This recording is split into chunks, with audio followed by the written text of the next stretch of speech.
I sing the mighty power of God, third stanza parts.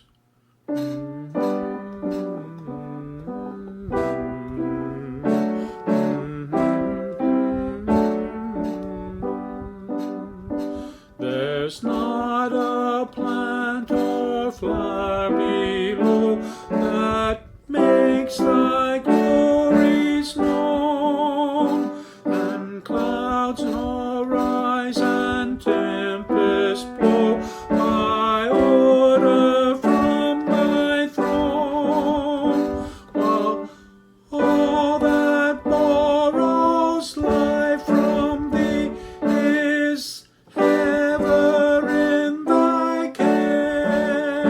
The moon shines full, and everywhere that man can be, thou God